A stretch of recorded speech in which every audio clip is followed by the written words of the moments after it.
2003 तक सद्दाम हुसैन ने इराक में जिस तरह की हुक्मरानी की वो अपने आप को बादिस्ट कहते थे। तब पाकिस्तान में गली मोहल्लों के अंदर सद्दाम हुसैन के पोस्टर्स बिक रहे थे। सद्दाम को वार्निंग है 48 घंटे हैं आप और आपका खानदान के मुल्क छोड़कर चला जाए। किसी भी मुल्क में मार्शल लॉ कैसे लग जाता है? जो आर्मी एलीट होती है वो सिरे से ही हुकूमत को खत्म कर देती है। साउथ कोरिया में मार्शल लॉ लगा है। साउथ कोरिया की वजूद के अंदर ही मार्शल लॉज हैं। रीजन में और किस किस मुल्क में डिक्टेटरशिप रही है? बादशाह फैसल 3 का सर कलम करके लोगों ने फुटबॉल खेले थे बगदाद के अंदर। फिलिपीन एक बड़ी क्लासिकल मिसाल है जहां मार्कोस जैसे एक इंतहाई करप्ट रूलर को अमेरिका ने बैक किया। लिबिया के कजाफी जो हैं, अब कजाफी की वहां हुकूमत खत्म हो गई, खुद लिबिया के लोगों ने कजाफी को मार दी और यहाँ अभी भी हमारे स्टेडियम का नाम कजाफी स्टेडियम चल रहे हैं आपके सामने।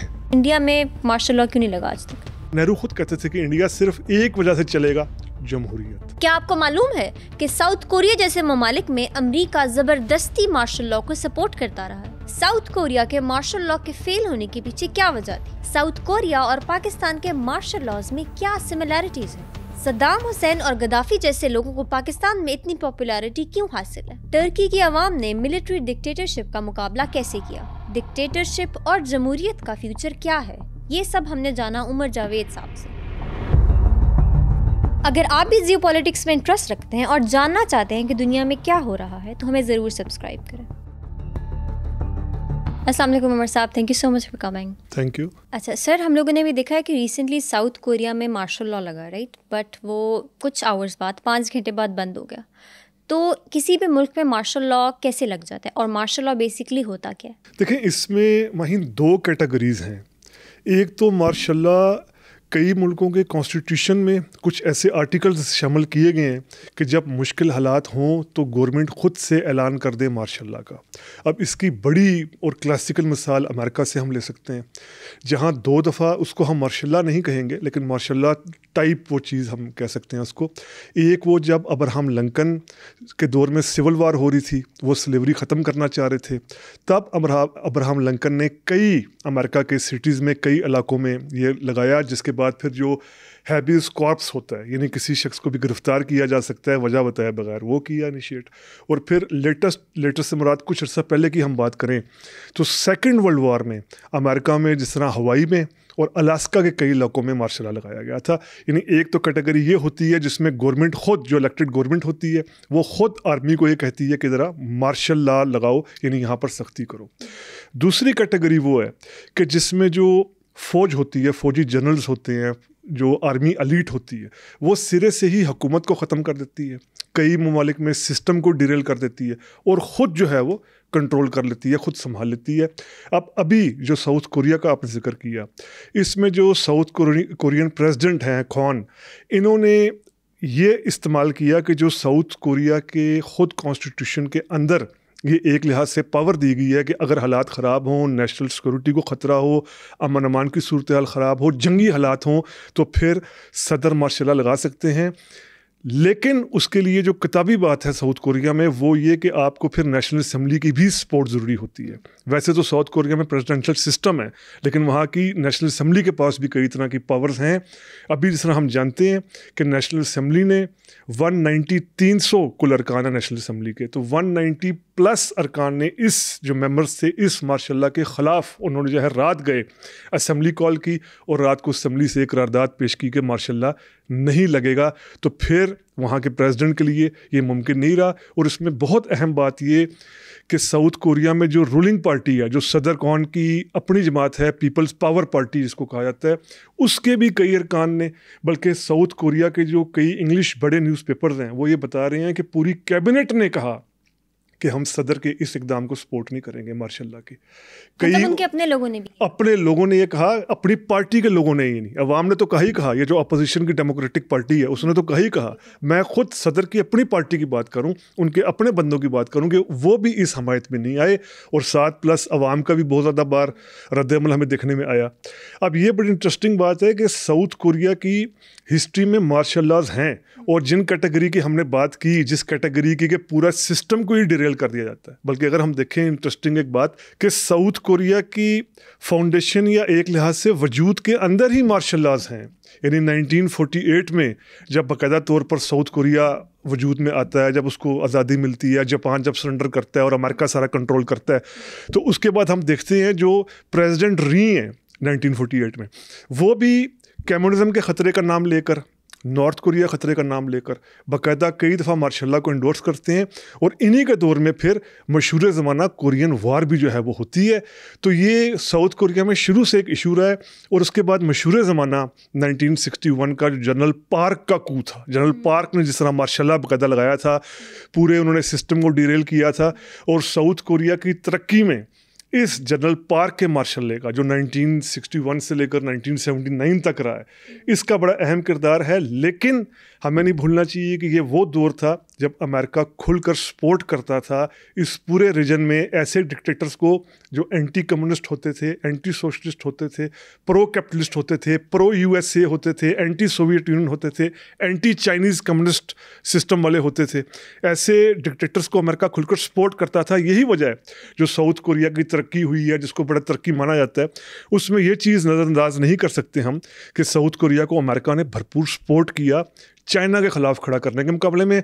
उसमें जनरल पार्क का मार्शल लॉ का रोल रहा। फिर उसके बाद 1979 का एक और मशहूर मार्शल लॉ चुन डू हॉन का, ये भी 1979 से लेकर 1987 तक रहा। और फिर बाकायदा तौर पर वहाँ पर 1988 में जो छठी मरतबा 6th कॉन्स्टिट्यूशन बना, इसलिए साउथ अमेरिका को अब 6th रिपब्लिक भी कहते हैं कि उनका जो अभी सिस्टम चल रहा है, कॉन्स्टिट्यूशन चल रहा है, वो 1988 का है जो अभी चल रहा है। तो 1988 में अब पहली बार ये कोशिश की गई 1988 के बाद, यानी 79 मार्शल लॉ लगा जो किसी ना किसी तरह 87 तक चला। 88 में फिर डेमोक्रेसी रिस्टोर हुई और अब एक मरतबा फिर ये कोशिश की गई, लेकिन ये कोशिश नाकाम हुई इस मरतबा, क्योंकि अमेरिका उस तरह पीछे सपोर्ट नहीं कर रहा था जिस तरह पहले वो करता आया साउथ कोरिया में मार्शल लॉज की। अच्छा, मैं रीज़न आपसे पूछना चाही थी, जो अभी मार्शल लॉ लगा था साउथ कोरिया में, क्या उसकी रीज़न अमेरिका थी? और अमेरिका रीज़न क्यों थी उसकी, अगर अमेरिका थी? नहीं, अमेरिका मार्शल लॉ की रीज़न नहीं थी। मार्शल लॉ का लगना तो वहाँ के जो अंदरूनी हालात थे उसका बड़ा अमल दखल था। ख़ास तौर पर जो प्रेसिडेंट, जो फर्स्ट वहाँ की लीडिंग है, प्रेसिडेंट की जो वाइफ है, उन पर जिस तरह के करप्शन के बड़े बड़े स्कैम्स आ रहे थे, जिस तरह के महंगे गिफ्ट्स उन्होंने लिए, ख़ास तौर पर वो एक बैग का बहुत चर्चा था जी, कितने ये डॉलर्स का बैग है जो नहीं लेना चाहिए। हाँ जी। और उसके बाद फिर स्टॉक एक्सचेंज के अंदर किस तरह इनकी वाइफ मैनिपुलेट करवा रही थी, किस तरह और करप्शन के स्कैम्स आ रहे थे। प्लस ये वहाँ पर जो डॉक्टर्स का बहुत ज़्यादा इशू चल रहा है, मेडिकल स्टूडेंट्स की हड़तालें चल रही हैं कि सीट्स बढ़ाई जाए। प्लस ये जो बजट आया था, इस बजट के अंदर जो वेलफेयर के काम है उसमें कट्स लगाया गया। इसमें ये चीज़ समझने की है कि जो सदर ख्वान है, ये 2022 में इलेक्शन जीते थे मार्च में, और ये जीते थे सिर्फ 0.कुछ% के वोटों के मार्जिन से। ये बड़ा इंटरेस्टिंग है, यानी 0.कुछ% वोटों के मार्जिन जीते थे, बहुत कम। इनका थिन एक बिल्कुल मेजॉरिटी थी। और फिर हुआ क्या कि इस साल अप्रैल में जो वहाँ की नेशनल असेंबली के इलेक्शन हुए, तो इनकी जो अपोजिशन पार्टी थी, डेमोक्रेटिक पार्टी, वो ओवरवेलमिंग सपोर्ट के साथ आ गई। यानी डेमोक्रेटिक पार्टी 170+ और पूरे अपोजिशन ग्रुप्स मिलाकर 300 में से 190 सीटें नेशनल असेंबली की वो एंटी क्वान पार्टी, जो पीपल्स पावर पार्टी है, इसके अगेंस्ट आई थी। तो ये ऐसी कुछ वजूहात थी कि जिनकी बिना पर, यानी हम कह सकते हैं बड़े लेवल पर होने वाली करप्शन, उसके बाद वहाँ की इकोनॉमिक सूरत हाल, वहाँ एक बहुत बड़ा इशू चल रहा है जो एजिंग का इशू है। अब आपको पता है एजिंग का, कि लोग वहाँ बूढ़े ज़्यादा हैं, वहाँ नौजवान लोग जो हैं वो कम मिल रहे हैं तादाद में। अच्छा। तो वहाँ का चूँकि वो बर्थ रेट बहुत कम है साउथ कोरिया का, ये बहुत बड़ा इशू है साउथ कोरिया में, जो एजिंग का प्रॉब्लम है। उसके बाद एनवायरमेंटल के इशू हैं। फिर सैमसंग जैसी बड़ी वहाँ की फैक्ट्री के वर्कर्स ने जिस तरीके से बहुत बड़े लेवल पर स्ट्राइक की है, तो ये एनवायरमेंटल के कई इश्यूज़ हैं। तो ये ऐसे कई इश्यूज़ हो रहे थे। इनइक्वालिटी बहुत बढ़ रही है। अमीर साउथ कोरिया में बहुत अमीर है, जो गरीब है वो बहुत ज़्यादा गरीब है। तो ये इस तरह के इशू थे जो इकट्ठे हो रहे थे। और प्लस ये कि सदर ख्वान की पॉपुलरिटी तेज़ी के साथ गिर रही थी, मिसेस पर स्कैम्स आ रहे थे, स्कैंडल्स आ रहे थे। तो इन्होंने समझा कि वो मार्शल लॉ लगाएंगे और इसको इंडोर्स किया जाएगा, लेकिन उनका ये नाकाम रहा। अमेरिका ने इस मार्शल लॉ को सपोर्ट नहीं किया, ये हमें याद रखना चाहिए। पहले वो सपोर्ट करता आया है साउथ कोरिया में मार्शल लॉ की। इस मार्शल लॉ को चंद घंटे जो रहा, वो सपोर्ट नहीं अमेरिका की तरफ से मिली। अगर सपोर्ट मिलती तो शायद सूरत हाल दूसरी हो सकती। तो सपोर्ट अमेरिका की क्यों नहीं मिली? क्योंकि सदर कौन बहुत ज़्यादा अनपॉपुलर हैं, बहुत ज़्यादा इनकी पॉपुलैरिटी गिर रही है। उनका जिस तरह चाइना के गिर्द जो पूरा दायरा है, पूरा साउथ सी चाइना और चाइना के इर्द गिर्द जो ममालिक को, चाहे वो वियतनाम हो, लाओस हो, फिलीपींस हो, थाईलैंड हो, इंडिया तो खैर है ही है, इन सब मुल्कों को जिस तरह वो चाइना के ख़िलाफ़ खड़ा करना चाह रहे हैं, तो अमेरिका जब ये देखता है कि इतने अनपॉपुलर बंदे के पीछे अपनी बेट लगा देना, अपना जो है वो हाथ इस तरह सपोर्ट दे देना, कहीं हमें ये चीज़ उल्टी ना पड़ जाए, इस वजह से अमेरिका ने इस मार्शल लॉ को सपोर्ट नहीं किया साउथ कोरिया के। साउथ कोरिया की हमने बात कर ली। साउथ कोरिया का जो रीजन है बाकी सारा, जिसमें जापान भी आ जाता है, जिसमें फिलीपाइंस भी आ जाता है, तो इस रीजन में और किस किस मुल्क में डिक्टेटरशिप रही है, मार्शल लॉ लगा रहा है? देखिए, एक तो ये कोरियन पेनिनसुला की आपने बात की, यानी south Korea plus north Korea, ये एक लिहाज से ईस्ट एशिया के इलाके में आते हैं।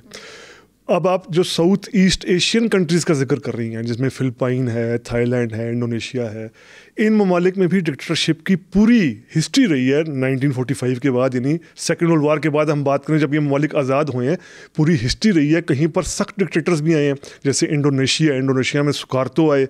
सुकार्तो बहुत बड़े डिक्टेटर थे, और प्लस ये कि सुकार्तो के ख़िलाफ़ अमेरिका ने भी कूच कराने की कोशिश की, कामयाब नहीं हुआ। सुकार्तो ना उस तरह प्रो अमेरिकन थे ना प्रो सोवियत यूनियन थे, तो इंडोनेशिया से एक मिसाल है। थाईलैंड में अमेरिका ने कूच कराने की कोशिश की है, कू कामयाब करवाए भी हैं।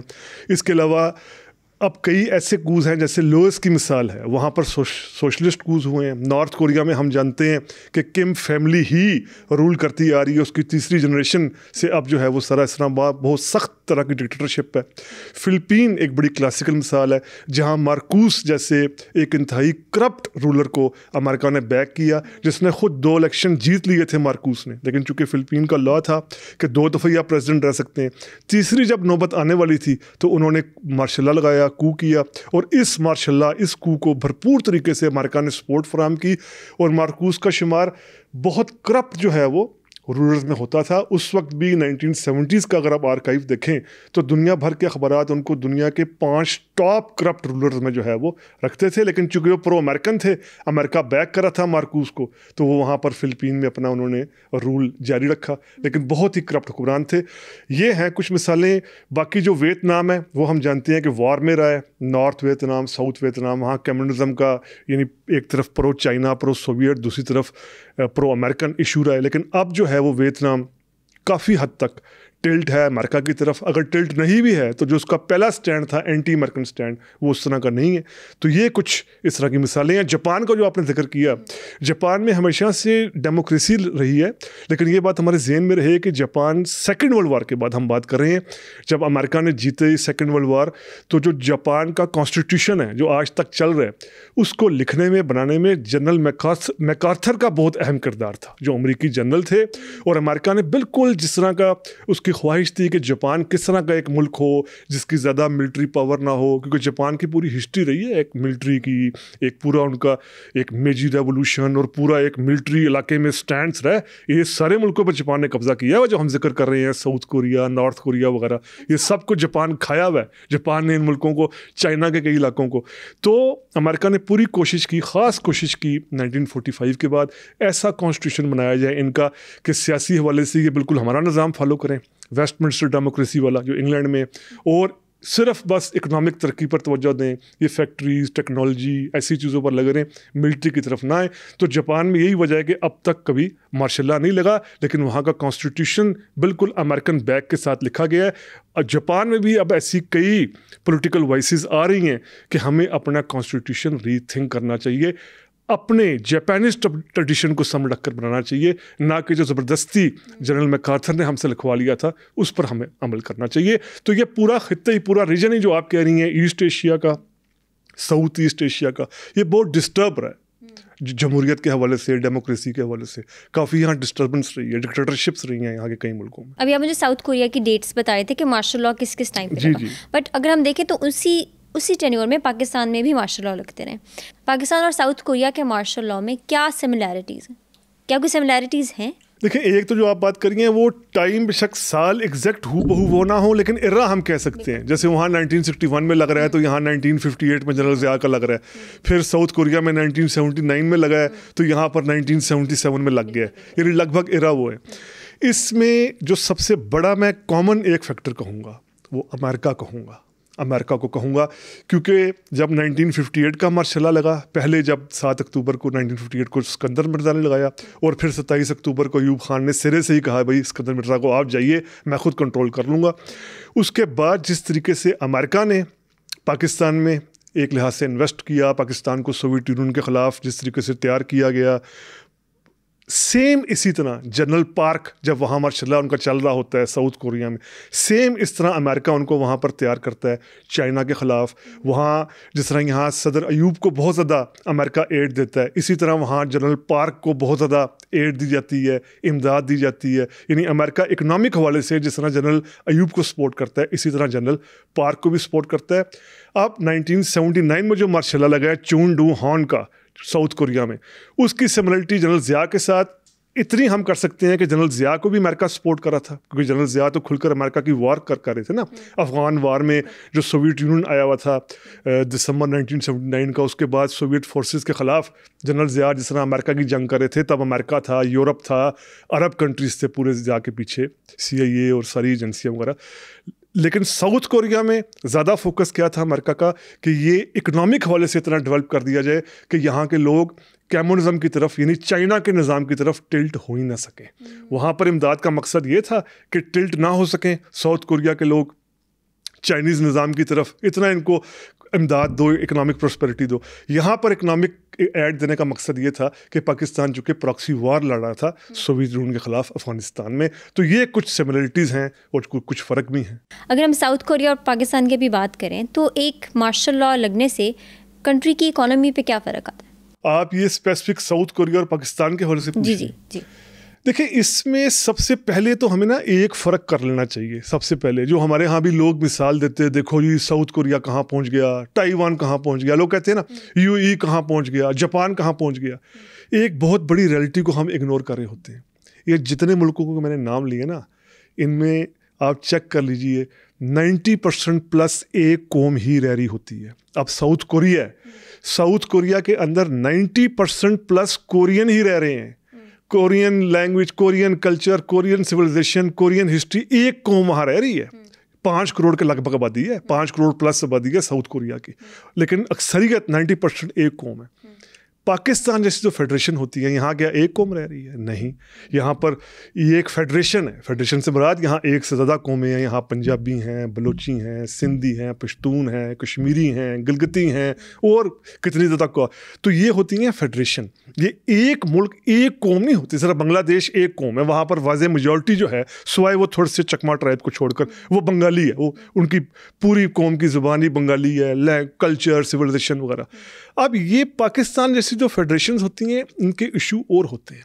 साउथ कोरिया ऐसे मुल्कों की तरक्की कर लेना वो और है यार, वो कौमी है और है, वहाँ ना ज़ुबान के इशू हैं, ना नस्ली इशू हैं, ना लसानी इशू हैं, ना रेस के इशू हैं। तो वो छोटे मुल्क होते हैं। 5 करोड़ अब कितना है, 5 करोड़। पाकिस्तान जैसी जो फेडरेशंस होती हैं, यहाँ चीज़ों को सस्टेन रखना मार्शल के ज़रिए बहुत मुश्किल काम होता है। यही वजह है अयूब हों, यहिया खान तो खैर वैसे वो ढाका के बाद दिसंबर 1971 में इक़्तिदार छोड़ दिया। जनरल ज़िया के ख़िलाफ़ तहरीकें चली, कामयाब नहीं हुई। मुशर्रफ के ख़िलाफ़ कामयाब तहरीकें चली, क्योंकि ये फेडरेशन है। फेडरेशन को एक मार्शल के तहत रखना बहुत मुश्किल काम होता है।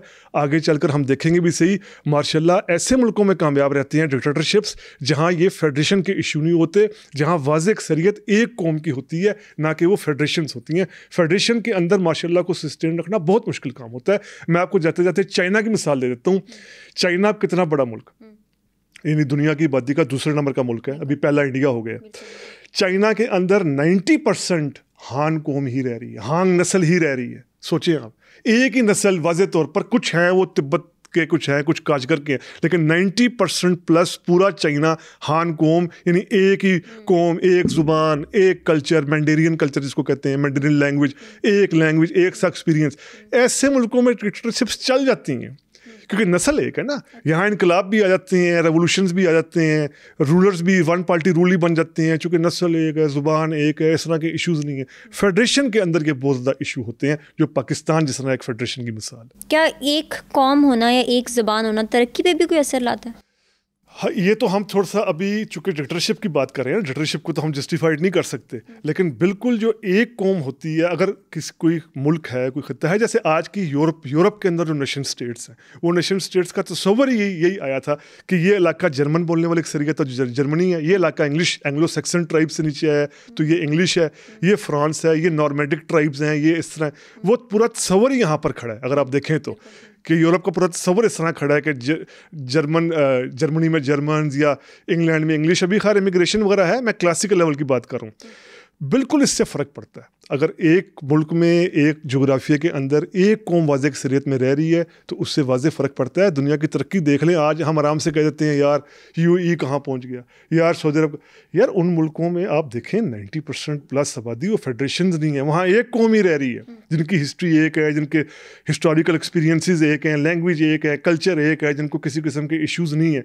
बिल्कुल इस बात से फ़र्क। जापान इसकी एक मिसाल है, जापान एक फेडरेशन नहीं है उस तरह क्लासिकल वालों से, यानी वो बड़ी अक़वाम का पाकिस्तान या इंडिया या अमेरिका की तरह जो बड़ी फेडरेशंस है उनकी तरह नहीं है जापान। तो बिल्कुल इससे एक फ़र्क तो पड़ता है, लेकिन क्या ये एक बेसिक शर्त, लाजमी शर्त है? तो लाजमी शर्त नहीं है। ज़ाहिर बात है फेडरेशन ने भी तरक्की की, अमेरिका इसकी एक बहुत बड़ी मिसाल है। अच्छा, अगर हम लोग अभी आप बांग्लादेश का जिक्र कर रहे थे, बांग्लादेश में भी हमने देखा है कि मार्शल लॉ लगता रहा है, तो बांग्लादेश की मार्शल लॉ की क्या हिस्ट्री और क्यों लगता रहा है बांग्लादेश में मार्शल लॉ? देखिए, बांग्लादेश जिस तरीके से बना और बांग्लादेश की जिस तरीके से हिस्ट्री है, जो बंगाली एक पॉलिटिकल कॉन्शियसनेस और बंगाली सियासी शऊर की बात की जाती है, असूली तौर पर तो वहाँ मार्शल लॉ नहीं लगने चाहिए थे, लेकिन जिस तरीके से शेख मुजीब के पास कंट्रोल आया 1972 में और Sheikh Mujib all in all बन गए बांग्लादेश के, शेख मुजीब ने जिस तरीके से वन पार्टी रूल वहाँ कायम करने की कोशिश की, शेख मुजीब ने जिस तरीके से वहाँ पर हर तरह के यानी इंडस्ट्रियल लेवल पर, एजुकेशन लेवल पर, एग्रेरियन लेवल पर हर तरह की मुदाखलत की,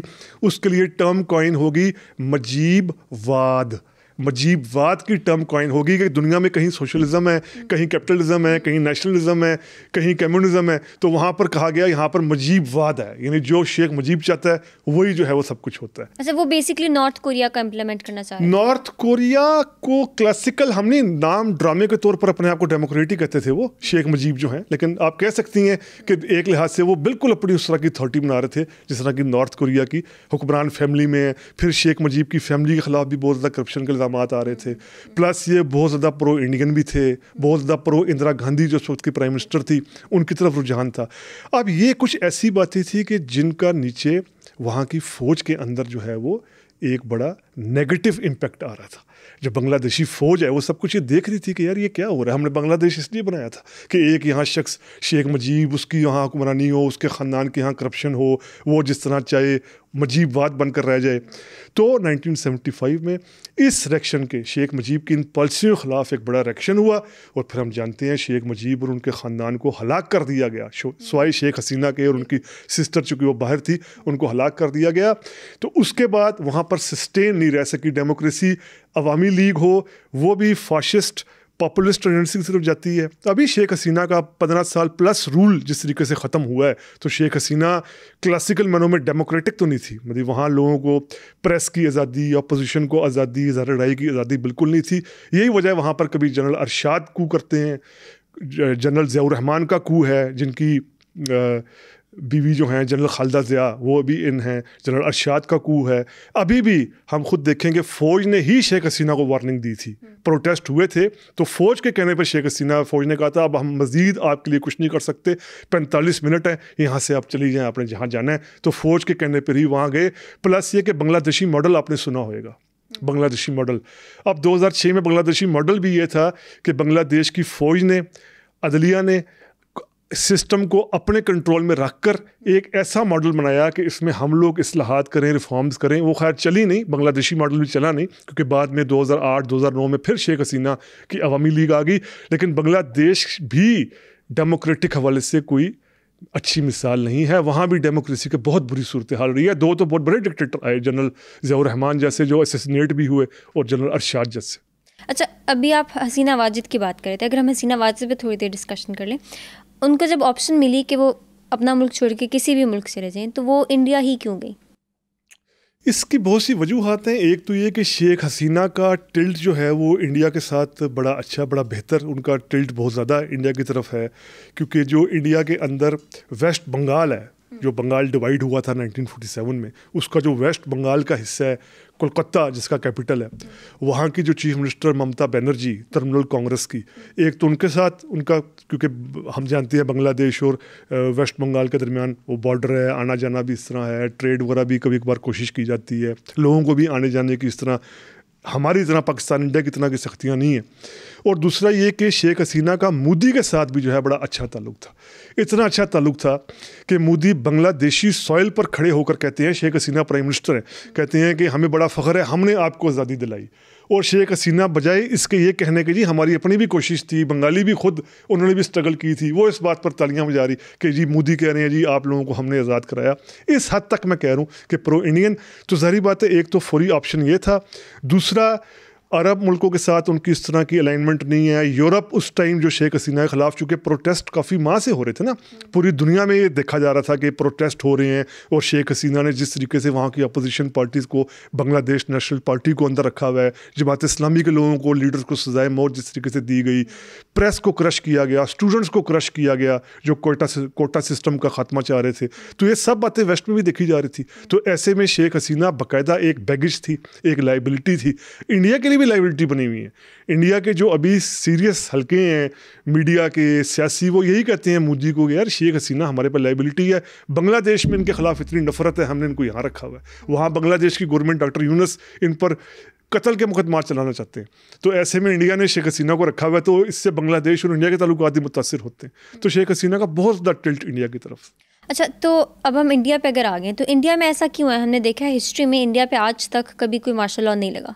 तो इंडिया में हालांकि काफ़ी एग्रेसिव पॉलिटिक्स है इंडिया की भी, तो इंडिया में मार्शल लॉ क्यों नहीं लगा आज तक? इंडिया में एमरजेंसी लगी है, वहाँ के कॉन्स्टिट्यूशन के अंदर एक इमरजेंसी की आर्टिकल है जिसको 1975 में इंदिरा गांधी ने लगाया था, एमरजेंसी डिक्लेयर की थी, और उन्होंने 2 साल तक ये इमरजेंसी चली थी, जिसमें इंदिरा गांधी के जो अपोजिशन लीडर्स थे, प्रेस थी, स्टूडेंट्स थे, इन सबको गिरफ्तार कर लिया गया था। लेकिन आपकी बात सही है कि मार्शल लॉ कभी नहीं लगा। आप थोड़ी देर पहले जो मैंने बात की उसको ज़हन में रखिए कि इंडिया एक किस तरह की फेडरेशन है। इंडिया एक इस तरह की फेडरेशन है कि जो नॉर्थ इंडिया है वो मुकम्मल तौर पर और है, और जो साउथ इंडिया है वो मुकम्मल तौर पर और है। नॉर्थ इंडिया की आप स्टेट्स देखें, यूपी, उत्तर प्रदेश, आप मध्य प्रदेश देखें, इंडियन पंजाब देखें, हिमाचल देखें, हरियाणा देखें, इन मुल्कों का बिल्कुल ही हिस्ट्री और है, कल्चर और है, इवन मज़हब के अंदर ही फ़र्क है, हिंदुज़म के अंदर ही फ़र्क है। जो नॉर्थ, मैंने स्टेट्स का नाम लिए, और जो साउथ इंडियन स्टेट्स हैं, तमिलनाडु, आंध्र प्रदेश, केरल, कर्नाटक, इस जो साउथ इंडिया की इन स्टेट्स की हिस्ट्री और है, कल्चर और है, सिविलाइजेशन में इतना फ़र्क है, रिलीजन के अंदर फ़र्क है, हिंदुइज़म की मैनिफेस्टेशन के अंदर फ़र्क है। जो नॉर्थ इंडिया की स्टेट्स हैं और साउथ इंडिया की स्टेट्स हैं, इतना ज़्यादा फ़र्क है। लैंग्वेजेस आप देखें, जहाँ के कॉन्स्टिट्यूशन में 13 लैंग्वेजेस को नेशनल लैंग्वेज माना गया है। पंजाबी में खड़े होकर किसी को तमिल का एक लफ्ज़ समझ नहीं आता, तमिलनाडु में जाकर किसी को हरियाणवी ज़बान का एक लफ्ज़ समझ नहीं आता। इतना ज़्यादा लैंग्वेज के अंदर फ़र्क है, इतने ज़्यादा सिविलाइजेशन के अंदर, कल्चर के अंदर, हिस्ट्री के अंदर। जिस तरह मैंने कहा कि खुद मज़हब, हिंदुइज़म के अंदर मैनिफेस्टेशन में फ़र्क है। जो नॉर्थ इंडिया में हिंदुइज़म के हीरो हैं, वहाँ पर साउथ में वो ज़रूरी नहीं है वहाँ हीरो हों, जो नॉर्थ इंडिया में हीरो हैं वहाँ पर वो विलन भी हो सकते हैं। इस हद तक जो है वो बुनियादी फ़र्क है। और ये फ़र्क फिर ऐसा होता है कि जिसको ज़ाहिर बात है उस मुल्क की फ़ौज देख रही होती है कि यार कोई मार्शल लॉ लगेगा, ज़ाहिर बात है एक ना एक रूलर आएगा, वो फिर किस तरह सेंटीमेंट्स को कंट्रोल करेगा।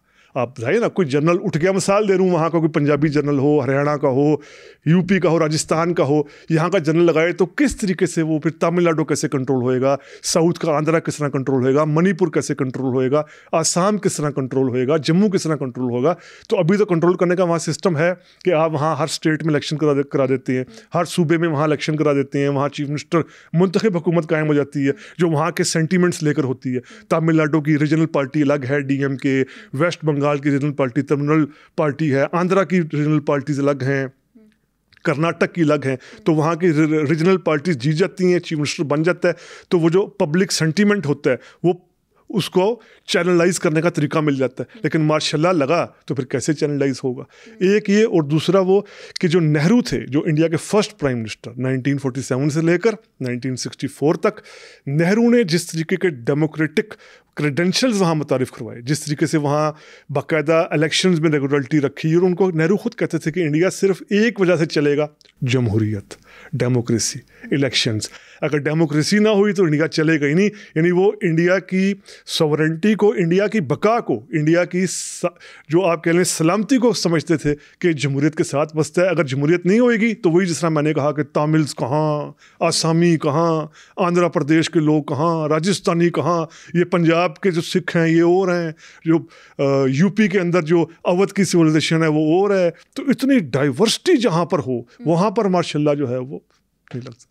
अच्छा, ये उसी बात से रिलेटेड है ना जो आप कह रहे थे कि एक नेशन का होना मार्शल लॉ के चलने के लिए भी इम्पोर्टेंट है। मतलब कि वहाँ पर मैंने कहा था सस्टेन रह पाता है मार्शल लॉ, वहाँ सस्टेन कर जाता है, वहाँ डिक्टेटरशिप सस्टेन कर जाती हैं जहाँ पर इस तरह के फेडरेशन के इश्यूज ना हों, जहाँ पर एक कौम अक्सरियत में रह रही हो। अच्छा, अगर हम सस्टेन्ड मार्शल लॉ की बात करें तो हम इराक में देखते हैं कि सद्दाम हुसैन का martial law was the longest martial law in the world. तो सद्दाम हुसैन का मार्शल लॉ, सद्दाम के मार्शल लॉ को आप लॉन्गेस्ट इन द वर्ल्ड नहीं कह सकते। लॉन्गेस्ट जो है वो हम अगर डिक्टेटर कह रहे हैं या कह सकते हैं, जिसको अमेरिका तो कहते ही कहता है, वो फेडरल कास्ट्रो जो क्यूबा के थे उनका हम कह सकते हैं। सद्दाम हुसैन का देखें, अब ये लफ्ज़ जो मार्शल लॉ ये बड़ा ट्रिकी है। आप सद्दाम हुसैन के इराक की अगर हम मिसाल ले रहे हैं तो उसमें वो इराक के अंदर इस सिस्टम को मार्शल लॉ नहीं कहा जाता था। सद्दाम हुसैन के, सद्दाम हुसैन की पार्टी थी बास पार्टी। बास पार्टी का मतलब रेनेसांस, यानी अरब का रेनेसांस, अरब की सिविलाइजेशन का रेनेसांस, अरब की तहजीब, अरब का कल्चर, इस चीज़ का वो बास पार्टी थी उनकी। बास पार्टी कू करती है, सद्दाम हुसैन से पहले उनके कज़न आते हैं, फिर सद्दाम हुसैन डायरेक्ट आ जाते हैं। अब Saddam Hussain one party rule कायम करते हैं, बास पार्टी, इसको हम डिक्टेटरशिप कह सकते हैं। मार्शल लॉ ज़रा, मार्शल लॉ की आप एक्सट्रीम फॉर्म कह लें कि हर चीज़ सद्दाम हुसैन के कंट्रोल में थी, फौज, आर्मी, इंस्टीट्यूशन, जमहूरियत तो थी नहीं, Saddam Hussain all in all थे। बास पार्टी के अलावा किसी और पार्टी को काम करने की इजाज़त नहीं थी, किसी और को अपना सोच पेश करने की, अपने आप को इजहार की गुंजाइश नहीं था।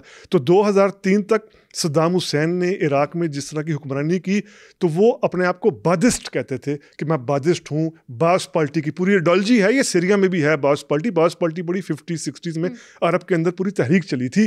तो सद्दाम हुसैन का ये था, ये मार्शल लॉ से बढ़कर एक था कि जिसमें सिर्फ वन पार्टी रूल है, सद्दाम जो कह रहे हैं वही होना है। सद्दाम ने कहा 1990 में कुवैत पर कब्जा कर लो, कोई सोच विचार नहीं होनी फौज की तरफ से कि फिर क्या होगा, बस जी कब्जा कर लो। 2003 में अमेरिका आ रहा है तो जी अमेरिका, सद्दाम को वार्निंग है कि 48 घंटे में, मार्च 2003 की बात करूं, 48 घंटे हैं आप और आपका ख़ानदान के मुल्क छोड़कर चला जाए। अब किसी की जरूरत नहीं है सद्दाम को कि जी आप चले जाएं, वरना इराक मलियामेट कर देगा अमेरिका, इराक तबाह कर देगा। तो सद्दाम तो इस तरह के डिक्टेटर थे। लेकिन अब वही बात कि जो इराक है, अब इराक बेसिकली तो खैर फर्स्ट वर्ल्ड वॉर के बाद वो जिस तरह इंग्लैंड ने पूरी जो आज की अरब वर्ल्ड है, ये इंग्लैंड ने डिवाइड की है, इंग्लैंड और फ्रांस ने डिवाइड की है पूरा जो ये आज की अरब वर्ल्ड है। लेकिन इराक के अंदर भी तो अरबी है ना, अक्सरियत अरबी है ना, अरबी बोलने वालों की अक्सरियत है। कुछ हैं कुर्द जिनके खिलाफ सद्दाम हुसैन ने काफ़ी ज़्यादा वहाँ ह्यूमन राइट्स की खिलाफवर्जियाँ की, लेकिन वाज़ेह अक्सरियत तो फिर अरब्स की हो गई। वही बात कि वो अरब्स हैं, वहाँ वो फेडरेशन के उस तरह इश्यूज़ नहीं है, स्वाय कुर्द्स के या कुछ सेक्टेरियल लाइंस पर जो है वो इराक के अंदर वो सुन्नी शिया की भी कन्फ्लिक्ट की पूरी एक हिस्ट्री है। लेकिन वहाँ भी ये चीज़ सस्टेन इसलिए रहेगी। और दूसरी बात ये, इराक में कभी भी क्लासिकल माना में डेमोक्रेसी आई नहीं है। इराक के अंदर बहुत ख़तरनाक जो मार्शल लॉ लगा था 1958 में जनरल अब्दुल करीम कासिम ने लगाया था। और आप जानती हैं कि बादशाह फैसल III का सर कलम करके लोगों ने फुटबॉल खेले थे बगदाद के अंदर। ये हिस्टोरिकल फैक्ट है, आप चेक कर लें। ये जनरल अब्दुल करीम कासिम, मैं नाम ले रहा हूँ, 1958 में इराक में उन्होंने फौजी थे मार्शल लॉ लगाया था। और वो कम्युनिस्ट थे, यानी वो प्रो सोवियत हो गए थे। मार्शल लॉ लगाया, अमेरिका ने बैक नहीं किया, क्योंकि जनरल अब्दुल करीम कासिम ने इराक का सारा ऑयल नेशनलाइज करना शुरू कर दिया। अमेरिका जो पहले वहाँ से फ़ायदा उठाना चाहता था, अब्दुल करीम कासिम ने सारा ऑयल नेशनलाइज करना शुरू कर दिया। तो सोवियत यूनियन ने फिर बैक कर दिया अब्दुल करीम कासिम को, और अब्दुल करीम कासिम भी जो है वो फिर सोवियत यूनियन की तरफ चले गए। इस अब्दुल करीम कासिम के कम्युनिस्ट कू के ख़िलाफ़ CIA ने बास पार्टी को मजबूत करना शुरू किया, जो सद्दाम हुसैन की पार्टी थी। ये अलग बात है कि सद्दाम हुसैन जब पावर में आए, उन्होंने खैर 1980 से 88 तक ईरान के साथ जंग भी लड़ी 8 साल अमेरिका और अरब ममालिक की सपोर्ट से, लेकिन बाद में यही सद्दाम हुसैन 90 के बाद फिर अमेरिका के ख़िलाफ़ हुए और अमेरिका ने इनके ख़िलाफ़ जंगें की, इनके ख़िलाफ़ पाबंदियाँ लगाई बहुत सख्त तरीके की, इनके और इनके ख़ानदान के एसेट्स को ख़त्म किया गया, काफ़ी कुछ नहीं आप जानती हैं। 2003 में पूरे इराक को ख़त्म कर दिया गया सद्दाम हुसैन की वजह से, तबाह कर दिया गया, ख़त्म चले हम नहीं कहेंगे, तबाह कर दिया गया। लेकिन ये सद्दाम हुसैन और बास पार्टी जो थी, इसको अब्दुल करीम कासिम के कम्युनिस्ट कू के बाद CIA ने बैक किया था, सपोर्ट किया था। अच्छा, दुनिया में सद्दाम हुसैन का जैसा भी नैरेटिव, जैसा भी इमेज हो, पाकिस्तान में सद्दाम हुसैन को लेके बहुत सिंपैथेटिक हो जाते हैं लोग, बहुत पॉजिटिव सा इमेज है, तो ऐसा क्यों है पाकिस्तान में स्पेसिफिकली, ऐसा क्यों? ये असल में जो सब कॉन्टिनेंट के बारे में कहते हैं ना, पाकिस्तान, इंडिया, बांग्लादेश, यहाँ का जो मुस्लिम बेंट ऑफ माइंड है, ये कई बातों को लेकर बहुत ज़्यादा इमोशनल है। यासिर अरफात वहाँ पर इसराइल के ख़िलाफ़ जंग कर रहे होते हैं, तो यहाँ पर जनाब यासिर अरफात हीरो बन जाते हैं, यासिर अरफात का बहुत ज़्यादा किया जाता है। अब सद्दाम हुसैन अमेरिका से टकराते हैं, तो यहाँ के लोग जी अमेरिका से टकरा गया, देखो जी अमेरिका को ये तनहा बंदा, और बाकी पूरे ये अरब ममालिक अमेरिका के साथ मिले हुए हैं, और ये देखो इसराइल को आंखें दिखा रहा है, अमेरिका को आंखें दिखा रहा है। तो ये थोड़ा सा ज़रा इमोशनल अप्रोच है, जज्बाती अप्रोच है, ये अकली अप्रोच नहीं है। 2003 में मुझे याद है, बल्कि तब तो खैर आप कुछ क्या याद होना, 1990 में जब कुवैत पर सद्दाम हुसैन ने कब्ज़ा किया था, और फिर 91 में अमेरिका ने सऊदी अरब की मदद से इराक पर हमला किया था, तब पाकिस्तान में गली मोहल्लों के अंदर सद्दाम हुसैन के पोस्टर्स बिक रहे थे। क्यों बिक रहे थे? लोग अपने बच्चों का नाम सद्दाम हुसैन रख रहे थे, ओ जी अमेरिका के ख़िलाफ़ टकरा गया जी। अब लोग अगली बात नहीं देख रहे यार, टकरा गया तो उसके बाद हाल क्या होना है, अमेरिका के ख़िलाफ़ लड़ना है, मरना है, तो फिर उस तरीके की टेक्नोलॉजी, उस तरीके का वेपन्स, उस तरीके का असला, उस तरीके की साइंटिफिक इनोवेशंस आपके पास हों, तो फिर आप इस तरह का एडवेंचरिज्म करें। वरना इस तरह का एडवेंचरिज्म की कीमत हमारे सामने आज कहाँ है। सद्दाम, क्या उनका हाल हुआ, किस तरीके से वो बेसमेंट में छुपे हुए थे, हर किसी को पता है, और मिले, और किस तरीके से उनको सजाए मौत दी गई, क्या हुआ उनके 2 बेटों को, किस तरीके से वो मारे गए। आज सद्दाम हुसैन का नाम लेवा नहीं कोई इराक में। तो ये एडवेंचरिज्म जो है ना, करने से पहले देखना चाहिए ये सब कॉन्टिनेंट की एक तरह की मुस्लिम साइकी की हिस्ट्री है। ये हिस्ट्री है, वहाँ पर खलीफा वो फर्स्ट वर्ल्ड वॉर हो रही है, तुर्की साथ दे रहा है जर्मनी का, तो यहाँ के लोग जी खिलाफत को बचाने के लिए बाहर आएंगे जी, पूरी 1920 में, और गांधी साहब भी आगे लगे, ये तरीके खिलाफत चल रही है जी। वहाँ अतातुर्क ख़त्म कर रहा है, मुस्तफा कमाल पाशा तुर्की से खिलाफत को ख़त्म कर रहा है, और यहाँ के लोग जो सब कॉन्टिनेंट यानी आज पाकिस्तान और इंडिया, यहाँ के लोग जो हैं वो मुसलमान जी, हमने वहाँ के खलीफा को बचाना है। तो ये थोड़ा सा ज़रा इमोशनल जो है ना, साइकी से चीज़ों को देखते हैं। तो सद्दाम हुसैन, यासिर अरफात, इसमें कज़ाफ़ी की मिसाल को भी आप शामिल कर लें। लिबिया के कज़ाफ़ी जो हैं, अब कज़ाफ़ी की वहाँ हुकूमत ख़त्म हो गई, ख़ुद लिबिया के लोगों ने कज़ाफ़ी को मार दिया। कज़ाफ़ी ने नो डाउट वो भी काफ़ी अर्से तक, ग़ालिबन 40 साल के लगभग उन्होंने हुकूमत की। जिस तरह की उन्होंने हुकूमत की, वहाँ के लोगों को बेनिफिट्स भी दिए। वही बात है कि लिबिया की आबादी बहुत कम थी, अरब पूरा वो इलाका था, सहूलियात भी दी, लेकिन डिक्टेटरशिप भी बहुत सख्त थी। उनकी फैमिली, उन पर करप्शन के इल्ज़ाम भी थे, तो वहाँ उनके ख़िलाफ़ तहरीक चलती है, वो निकलते हैं, वहाँ के लोग ख़ुद उनको मार देते हैं आपस में। और यहाँ अभी भी हमारे स्टेडियम का नाम कज़ाफ़ी स्टेडियम चल रहे हैं आपके सामने। तो ये इमोशनल अप्रोच ही है। वो सिर्फ इसलिए कि कज़ाफ़ी ने पाकिस्तान जब आए थे इस्लामिक समिट कॉन्फ्रेंस में, तो भुट्टो के साथ तकरीर की थी, बड़ी जोशीली अरबी में तकरीर कर रहे थे, जो लोगों को समझ नहीं आ रही थी, लोग तालियां बजा रहे थे, कज़ाफ़ी तकरीर कर रहा है यार, ये देखो ज़बरदस्त। तो भुट्टो ने वो फिर स्टेडियम का नाम भी कज़ाफ़ी स्टेडियम कर।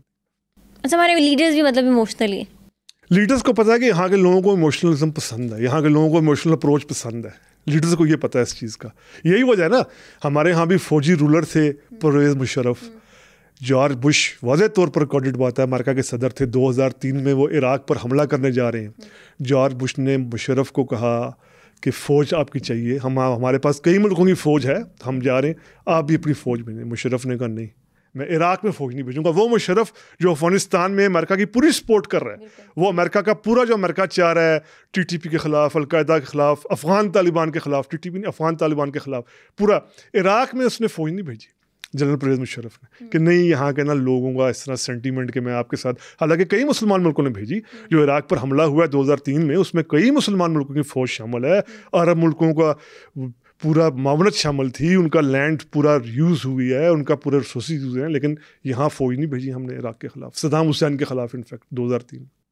अच्छा, अभी हम बात कर रहे थे इसी रीजन की, अगर हम बात कर लें मिडिल ईस्ट की, तो मिडिल ईस्ट में एक और कंट्री हमें ऐसी नज़र आती है जहाँ पे बहुत ज़्यादा मार्शल लॉज लिखते रहे। इजिप्ट की बात करें तो इजिप्ट की मार्शल लॉज की वहाँ तो फिरौनों के दौर से अब तक जो है वो कभी सईदना जमहूरियत आई नहीं, मार्शल ही है सारा। देखिए, अब ये इजिप्ट जैसे मुल्कों की मिसाल बड़ी इंटरेस्टिंग है।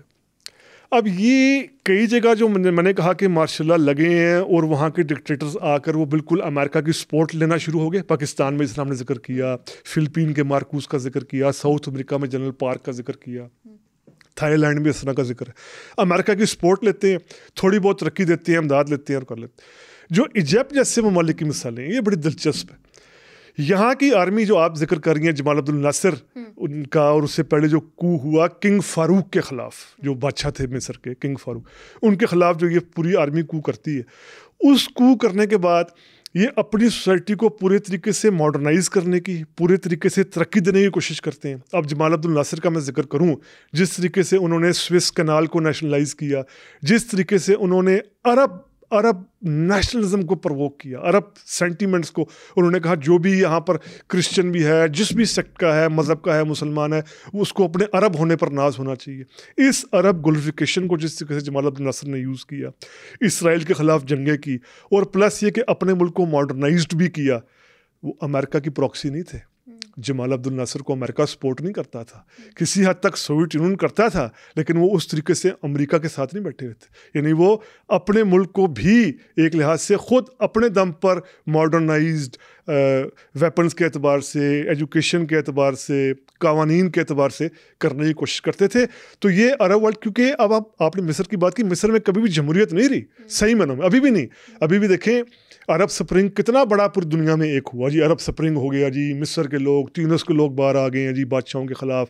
अरब वर्ल्ड में कुछ हो सकता है, कज़ाफ़ी भी इस में आ गए, इस अरब स्प्रिंग की खाते वो चढ़े, और सीरिया में भी हुआ बशर अल असद के ख़िलाफ़, लेकिन कामयाब नहीं हुआ।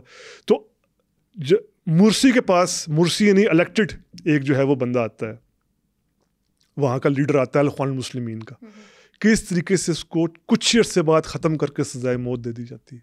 और फिर जनरल सीसी, अब जनरल सीसी वहाँ बैठे हुए हुक्मरान है। तो कई मुल्कों के, तो जिस तरह हम कह रहे हैं ना डीएनए, पॉलिटिकल डीएनए के अंदर ही डेमोक्रेसी नहीं होती, पॉलिटिकल डीएनए ने कभी डेमोक्रेसी देखी ही नहीं होती। इजिप्ट उनकी एक मिसाल है, कईयों ने देखी होती है। जिस तरह आप आसपास के मुल्क की मिसाल, तुर्की की आप मिसाल ले लें। अब तुर्की में कभी जमहूरियत, कभी डिक्टेटरशिप, पाकिस्तान की तरह कभी जमहूरियत, कभी डिक्टेटरशिप, लेकिन वो केस बहुत इंटरेस्टिंग है। अब तुर्की में तैयब अर्दवान ने किस तरीके से फौजी कंट्रोल ख़त्म किया, ये सादा बात नहीं है। AKP पार्टी जो है, जस्टिस पार्टी इनकी तैयब अर्दवान की, उन्होंने बड़ा सिस्टमेटिकली ख़त्म किया। उन्होंने पहले तुर्की के अवाम को ट्रिकल डाउन अफेक्ट दिया, तरक्की दी। उन्होंने वहाँ के लोगों को मईशत में, वहाँ के लोगों की मईशत ज़िंदगी बेहतर की, रोज़गार दिए, वसाइल लेकर आए। जो पहले अतातुर्क सेकुलर पार्टीज़ होती थी, pro Ataturk so called secular parties होती थी, वो जिस तरह चंद एलीट तक की सारे बेनिफिट्स इकोनॉमिक्स के रह रहे होते थे, AKP पार्टी ने 2002, 3, 4, 5 से ये काम शुरू किया कि यार नीचे टाउन्स, विलेजेस, डिप्राइव्ड क्लासेस तक इकोनॉमिक प्रॉस्पेरिटी जानी चाहिए। जब उन्होंने अपना बहुत बड़ा सपोर्ट बेस खड़ा किया, उसके बाद तैयब अर्दवान टकराए फ़ौज के साथ और कामयाब रहे। तो तुर्की भी एक मिसाल है कि जहाँ पर आपने फ़ौजी हुक्मरानों को ख़त्म करना है, फ़ौज की मुदाखलत को ख़त्म करना है सियासत के अंदर, वहाँ फिर आपको अपनी इकोनॉमिक प्रॉस्पेरिटी देकर बहुत बड़ी सपोर्ट बेस बनानी पड़ती है, जिस तरह की तैयब अर्दवान ने बनाई। और वो तो आपने भी देखा होगा यूट्यूब पर या किसी जगह कि तैयब अर्दवान की एक कॉल पर जिस तरह लोग टैंकों के सामने आ गए थे और लेट गए थे कि हम मार्शल लॉ नहीं लगने देंगे, क्योंकि वहाँ की जमहूरियत ने लोगों को देना शुरू किया, फ्रूट्स देने शुरू किए। लोग उस जमहूरियत को बचाने के लिए बाहर आ गए, क्योंकि वो जमहूरियत फ्रूट्स दे रही है, वो जमहूरियत आपको वसाइल दे रही है, रिसोर्सेज दे रही है, नौकरी दे रही है, खुशहाली दे रही है। उस जमहूरियत को बचाने के लिए लोग बाहर आते हैं। सर, कुछ मुल्क होते हैं जो अपनी नेचर में जमहूरी मुल्क होते हैं, उस तरह के मुल्कों में मार्शल लॉ कैसे लग जाता है? ऐसी क्या कमज़ोरियाँ होती हैं कि कोई भी आके मार्शल लॉ लगा देता है? ये आपकी मेरे ख्याल मिसाल, इसमें पाकिस्तान भी आ रहा है, अब इसमें साउथ कोरिया भी आ रहा है, इसमें कई ममालिक ऐसे आ रहे हैं कि जहाँ जमहूरियत भी रही है, लेकिन जहाँ फिर वो डिरेल कर दिया जाता है, मार्शल लॉ लग जाते हैं। इसमें जिस तरह मैंने सबसे पहले कहा कि जब आप डेमोक्रेसी का स्टेक अवाम की इकोनॉमिक प्रॉस्पेरिटी के साथ जोड़ देते हैं, तो फिर वहाँ पर कभी मार्शल नहीं लग सकता।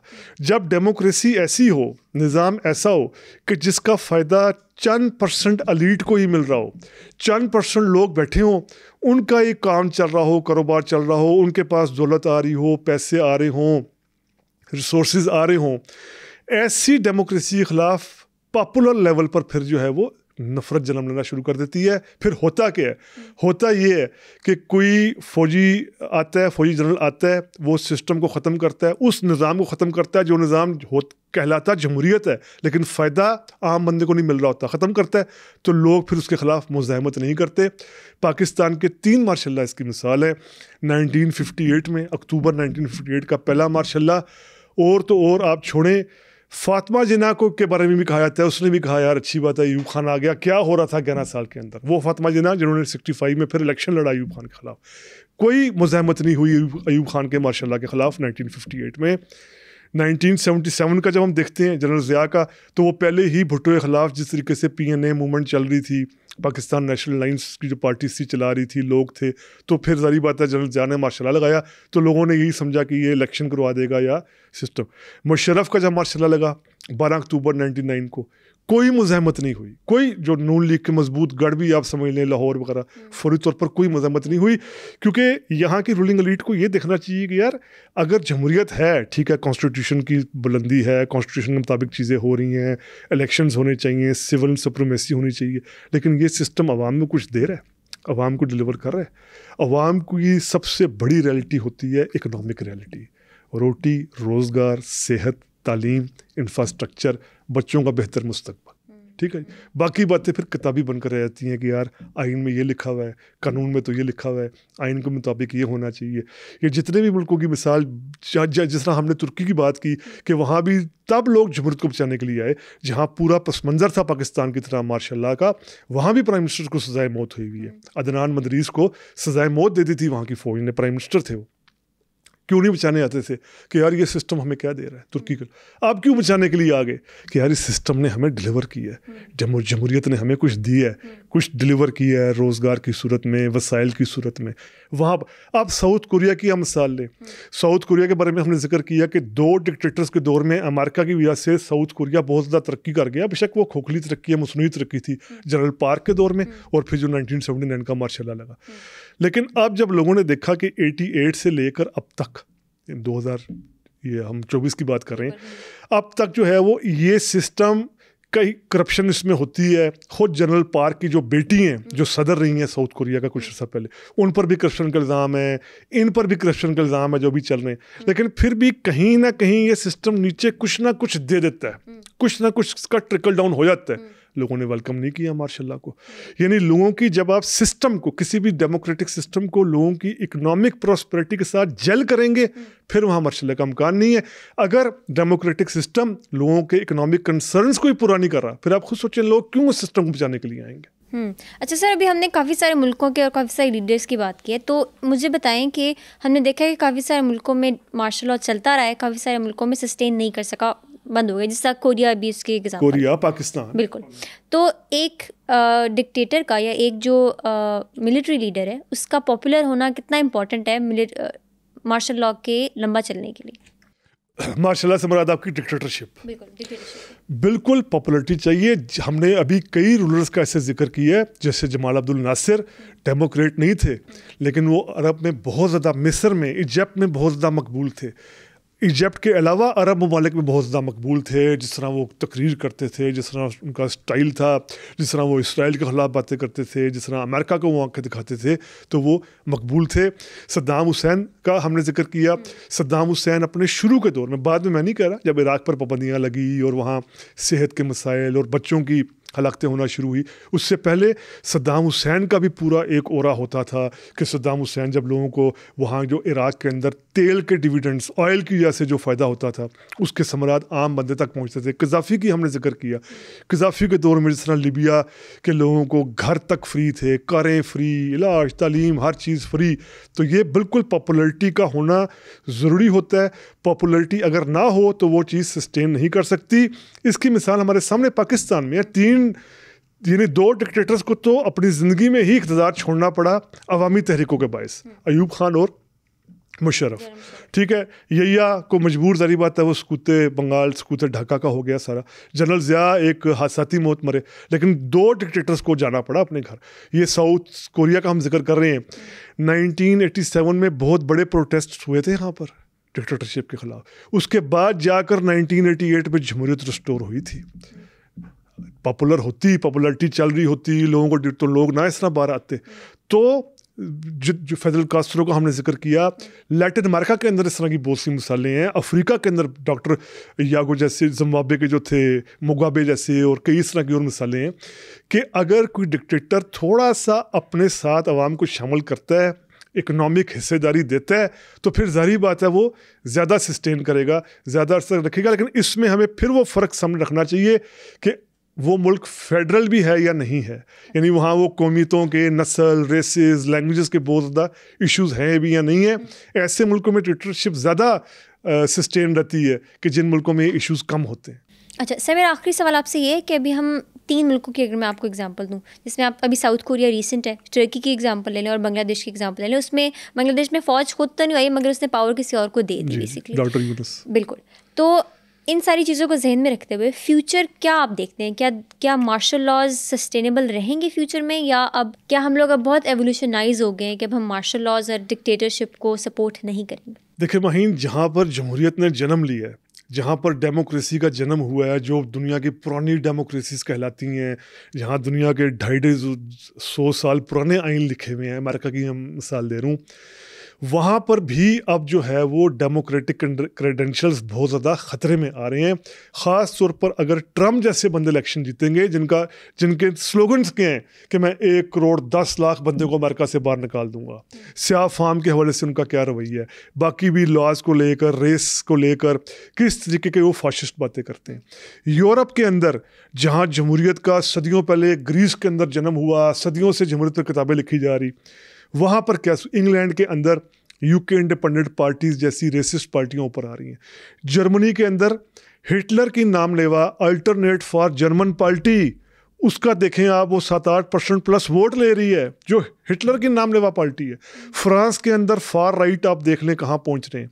इधर स्वीडन, इटली, इन मुल्कों के अंदर जो फाशिस्ट पार्टीज़ हैं, पॉपुलिस्ट पार्टीज़ हैं, जो डेमोक्रेटिक उस तरह क्लासिकल नहीं है, किस तरह मजबूत हो रही हैं। हमारे पड़ोस में इंडिया, जिसको दुनिया की सबसे बड़ी जमहूरियत कहा जाता है, इस सबसे बड़ी जमहूरियत का नतीजा मोदी की सूरत में, हिंदुत्व की सूरत में सामने आ रहा है। क्या साबित कर गई ये मिसालें कि जमहूरियत जो है वो आज उस तरीके का क्लासिकल हवाले से वो चीज़ें नहीं दे पा रही, वो वैल्यूज़ जो ह्यूमन वैल्यूज़ होती थी, मिनॉरिटीज़ प्रोटेक्शन की, बाकी की सूरत में वो नहीं दे पा रही। क्यों? क्योंकि सिस्टम नहीं दे पा रहा। लेकिन आपका सवाल बहुत इंटरेस्टिंग, लेकिन क्या इसका हल मार्शल है? चाहे तुर्की हो, बांग्लादेश हो, साउथ कोरिया हो, हल इसका मार्शल नहीं है। हल इसका जो है वो पॉलिटिकल अप्रोच में ही तलाश करना पड़ेगा। यानी अमेरिका में किसी ने अगर ट्रम्प को रोकना है, यार ये ऐसा बंदा है, ये तो फाशिस्ट है, ये तो आकर बिल्कुल पॉपुलिस्ट कर देगा, ये तो अमेरिका की जमहूरियत के लिए ख़तरा बन जाएगा, उसको रोकने का तरीका डेमोक्रेसी है। इंग्लैंड के अंदर या फ्रांस के अंदर, जर्मनी के अंदर इन फाशिस्ट टेंडेंसीज को रोकने का तरीका जमहूरियत ही है। पाकिस्तान, इंडिया, बांग्लादेश के अंदर भी जमहूरियत ही तरीका है। आपने बड़ी अच्छी मिसाल दे दी कि तुर्की में जिस तरीके से लोगों ने बचाया, बांग्लादेश में आप देख लें, फ़ौज के लिए बड़ा आसान था वो डायरेक्ट आकर बैठ जाए।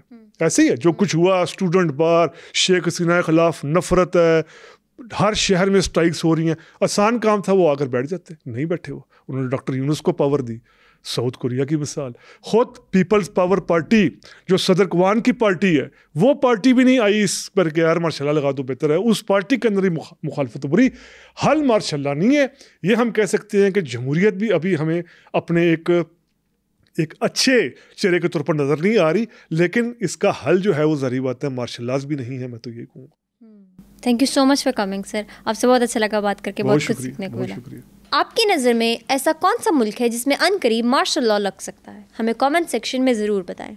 अंटिल नेक्स्ट टाइम, खुदा हाफिज़।